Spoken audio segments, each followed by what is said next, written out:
Hello नमस्कार साथियों, स्वागत है आप सभी का संडे स्टडी पॉइंट पे। आज का जो टॉपिक लेकर आपके लिए यूजीसी जेआरएफ सेट परीक्षा 2021 के लिए टॉप एमसीक्यू है। ये वीडियो को लाइक और शेयर जरूर कर दीजिए और चैनल पर नए हैं और अभी तक आपने हमारे यूट्यूब चैनल को सब्सक्राइब नहीं किया है तो जल्दी से कर लीजिएगा, साथ में लेकिन को प्रेस कर लीजिए क्योंकि जब भी हमारी अगली वीडियो अपलोड होंगी उसकी सूचना आपको सबसे पहले मिलती रहे।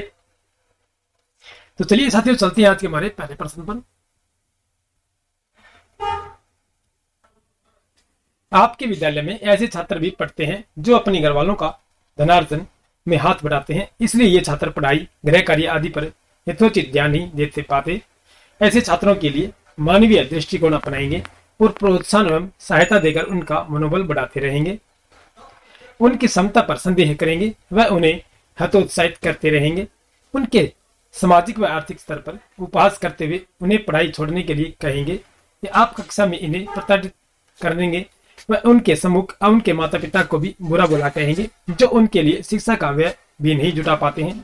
जिसमें सही आंसर हमारा क्या हो जाएगा साथियों?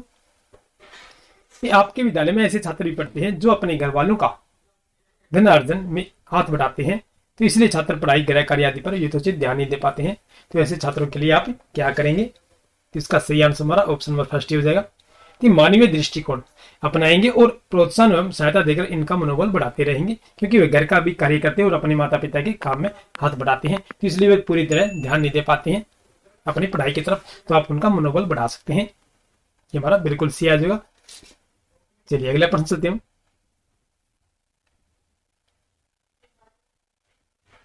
विद्यार्थी जो पहले सीख चुके हैं उसकी पुनरावृत्ति और प्रत्यास्मरण में शिक्षार्थियों की मदद करना महत्वपूर्ण है, क्योंकि नई जानकारी को पूर्व जानकारी से जोड़ना सीखने को समृद्ध बनाता है।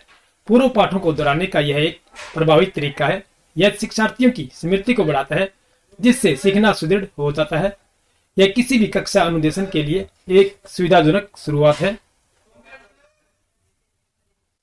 इसमें सही आंसर हमारा ऑप्शन नंबर फर्स्ट हो जाएगा।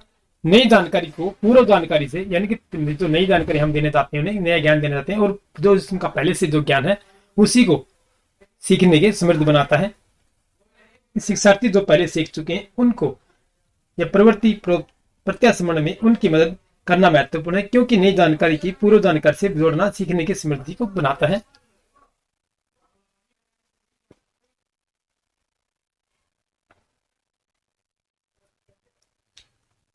यदि कुछ विद्यार्थी कक्षा में अध्ययन की पुनरावृत्ति में नहीं है तो आप उन्हें अध्ययन के लिए बाध्य करेंगे। उन विद्यार्थियों को कक्षा छोड़ने के लिए कहेंगे। उन्हें चेतावनी देंगे कि वे अवश्य अध्ययन करें, नहीं तो आप प्राध्यापक को सूचित कर देंगे।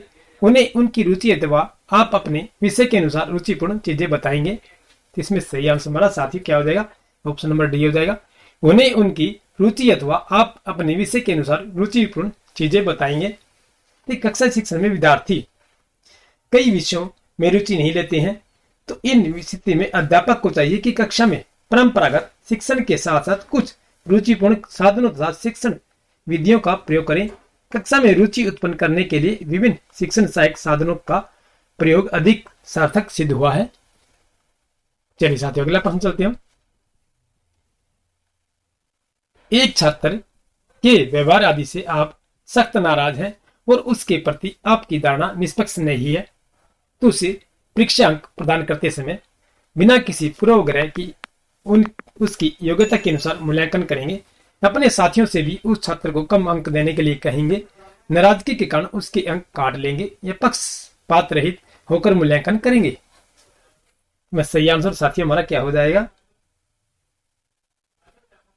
एक छात्र व्यवहार आदि से आप सख्त नाराज से आप कोई छात्र उद्दंड करता है तो कक्षा में आपका कहा नहीं मानता, ठीक है साथियों, तो आप उससे नाराज हो जाते हैं, तो उसी के विषय में पूछा गया है कि उसके प्रति आपकी धारणा निष्पक्ष नहीं है, यानी उससे संतुष्ट नहीं है, तो उसे परीक्षा अंक प्रदान करते समय क्या करेंगे? इसका सही आंसर हमारा ऑप्शन ऑफ फर्स्ट हो जाएगा कि बिना किसी पूर्वाग्रह के उसकी योग्यता के अनुसार उसे मूल्यांकन करेंगे, यानी कि जिसकी योग्यता है उसी के आधार पर आप उसे मूल्यांकन यानी कि उसे अंक देंगे। चलिए साथियों अगला प्रश्न चलते हैं। शिक्षण की प्रभावकारिता में योगदान देने वाले सकारात्मक कारकों वाले विकल्प का चयन कीजिए। नीचे कूट भाषा भी दी गई इसमें। अध्यापक को विषय का ज्ञान, अध्यापक की सामाजिक आर्थिक पृष्ठभूमि, अध्यापक का संप्रेषण कौशल, विद्यार्थियों की संतुष्ट करने की अध्यापक का व्यक्तिगत संपर्क, विद्यार्थियों के साथ अध्यापक का व्यक्तिगत संपर्क, एक अक्सर समयवार के संचालन और अनुसरण में अध्यापक की क्षमता। नीचे कूट दिया गया 2 3 4 3 4 6 2 4 5 या 1 3 6। इसका सही आंसर हमारा ऑप्शन नंबर डी हो जाए, 1 3 और 6 हो जाएंगे।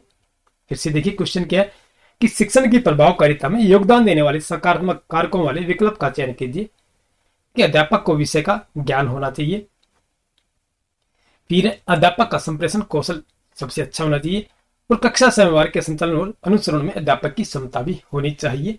ये हमारा ऑप्शन नंबर डी हो जाएगा।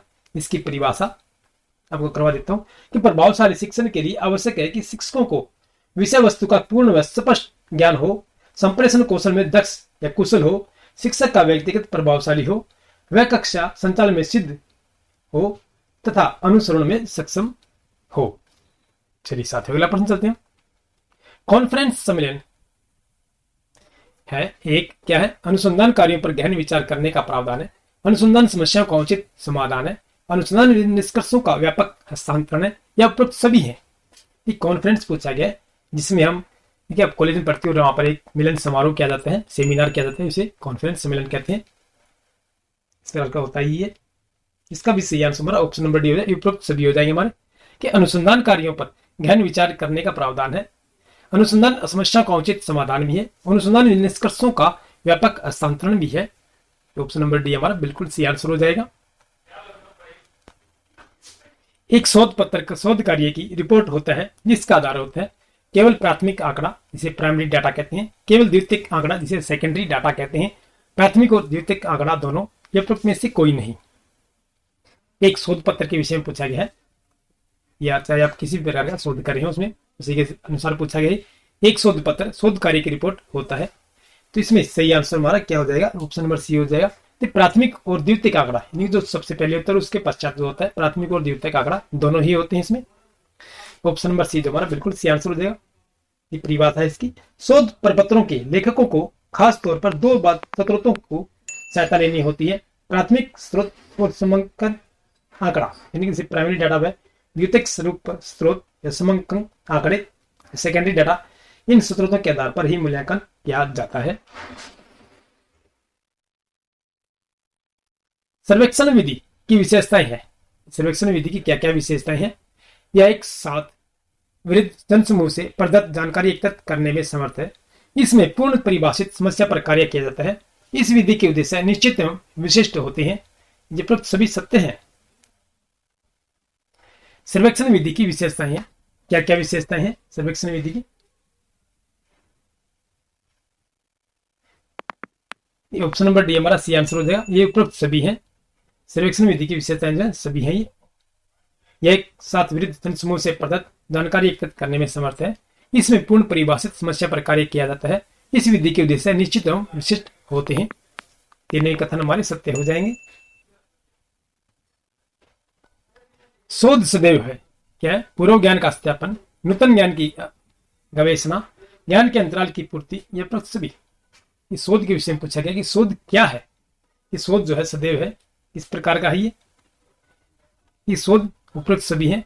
ये पूर्व ज्ञान का सत्यापन यानी कि जो पहले ज्ञान है उसी का सत्यापन करना, कि उसे उसके सामने सच्चाई जो लाना, और नूतन ज्ञान की गवेषणा यानी कि नए ज्ञान की भी सृजन करना, और ज्ञान के अंतराल की पूर्ति करना। जो ज्ञान देखिए पहले और दूसरी इनके जो नया ज्ञान है और एक जो पहला ज्ञान है उसके बीच का जो अंतराल है उसके भी पूर्ति करना, यानी कि उसके बीच बीच में साथ में क्या क्या हुआ है उसकी भी जानकारी प्रदान करना।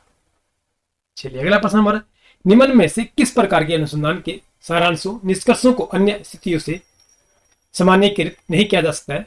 ऐतिहासिक अनुसंधान, वर्णनात्मक अनुसंधान, प्रायोगिक अनुसंधान, तुलनात्मक तुलनापरक अनुसंधान। निम्न में से किस प्रकार के अनुसंधान के सारांशों निष्कर्षों को अन्य स्थितियों से सामान्यीकृत नहीं किया जा सकता है?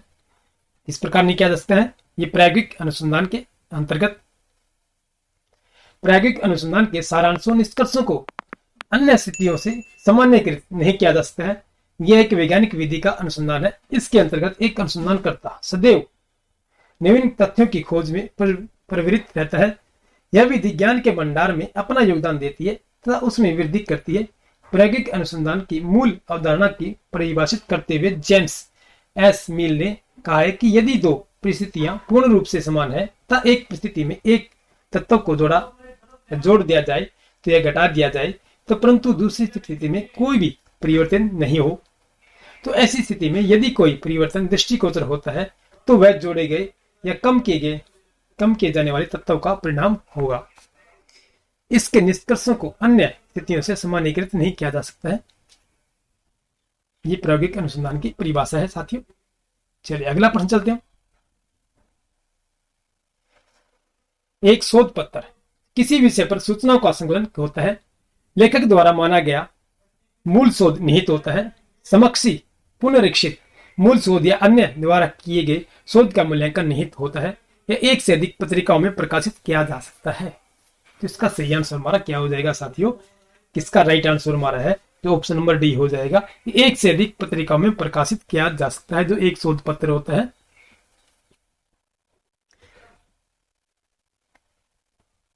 चलिए साथियों, तो आज की जो हमारी वीडियो है साथियों यहीं पर समाप्त करते हैं। ये हमारी वीडियो का अंतिम क्वेश्चन था आज का। तो वीडियो आपको कैसे लगे मैं कमेंट बॉक्स में बताइएगा। यदि आपका किसी प्रकार का सुझाव है तो आप हमें कमेंट बॉक्स में बता सकते हैं। और इसके अलावा हमारी पेपर सेकंड हिंदी की वीडियोज अपलोड हुई हैं, आप उन्हें भी देख सकते हैं। तो चलिए साथियों फिर मिलते हैं नेक्स्ट वीडियो में। तब तक के लिए जय हिंद।